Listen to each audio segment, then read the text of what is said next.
ஆக அரசியல் செய்வது நீங்களா நாங்களா? மக்கள் நல திட்டங்களுக்காக அரசோட நிதியை செலவு பண்றவங்க நாங்க,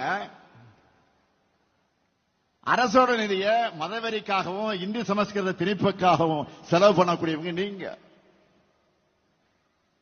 பிஎம்ஸ்ரீ திட்டத்தை ஏற்காததால தமிழ்நாடு 5000 கோடி ரூபாய் இழக்குதுன்னு சொல்ற ஒன்றிய அமைச்சர் தர்மேந்திர பிரதான் அவர்களே, தமிழ்நாட்டிலிருந்து நீங்க வாங்கிட்டு இருக்கக்கூடிய வரியை தரமாட்டோம்னு சொல்ல, எங்க கிட்ட இருந்து நீங்க வாங்கிக்கிட்டு இருக்கக்கூடிய வரியை தர முடியாதுன்னு சொல்ல எங்களுக்கு ஒரு நொடி போதும்.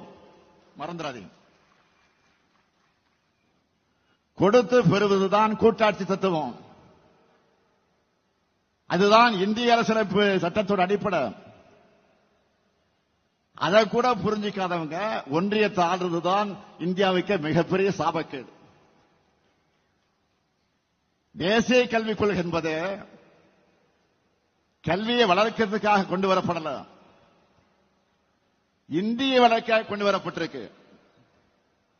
நேரடியா திணிச்சா எதிர்ப்பாங்கன்னு கல்விக் கொள்கை மூலமா முலாம் பூசி திணிக்கிறாங்க.